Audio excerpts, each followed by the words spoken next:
we had a meeting with the World Bank. Right.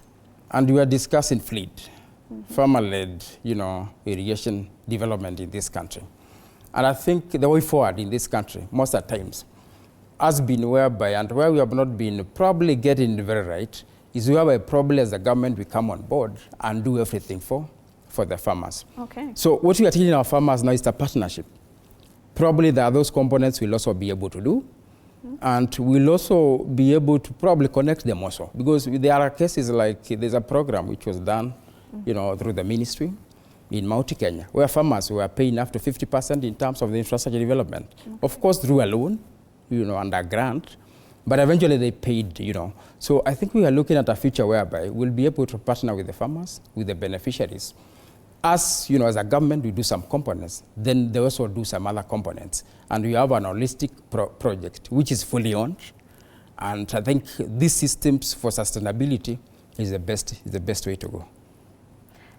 Engineer, if we look at other countries internationally and even in the African continent, we can see a lot of success stories. For example, in Libya, we've seen that they made a lot of progress, being a very dry country in development and so on and so forth. If you could just tell us, what could Kenya take from the international scene that would help us, especially knowing that we have a bit of a problem in arid areas?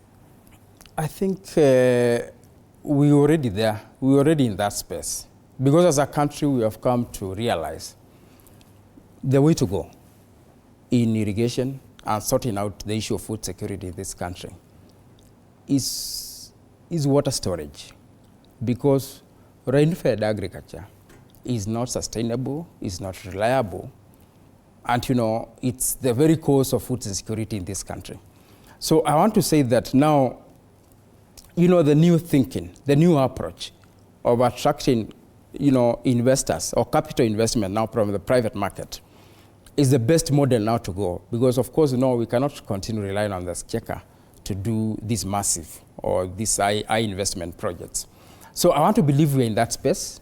We just need now to get it right and be able to onboard now investors who will now invest in this water harvesting infrastructure. We have enough water. Then we give our farmers for production. So I think we're in the right space. We are moving in the right direction now as a country in sorting out the issue of food insecurity. Engineer, there's usually this myth or there's usually this belief that areas with high rainfall don't necessarily need to be harvesting water. We went to Nyamira County and we saw a lot of horticultural produce actually need water harvesting in order to ensure that they have bountiful harvests by the end of the season. Well, when it comes to these communities, when you're going to those areas, do you usually advise them to take up water harvesting, reservoirs, or is it usually just the community that come up with those initiatives? Normally, what happens in initiating projects, it normally comes from the farmers themselves, the communities, let me put it. They normally originate a request, of course, through a need. And normally when they do that, we'll go and do what we call feasibilities on the same. Then if it's viable, and like our water plan, what you need to look at is the issue of the catchment. Is the catchment there? And is a site ideal for the same constructions? Right. Then we go ahead and do construct. When you look at some of the so-called high potential areas, most of these dams already existed. And why they are being called colonial, they were done during the colonial period. Right. And I think most at times when you look at the rainfall pattern, it is not, there's a lot of viability in terms of consistency. So in other words, when you come to lose it in terms of when you are growing a particular crop, there's that time whereby probably the rains are not coming forth, and the critical stage now when the crop requires a lot of water. So even in the high potential areas, there is need for this. And in the ASO areas, there's also more need for the same.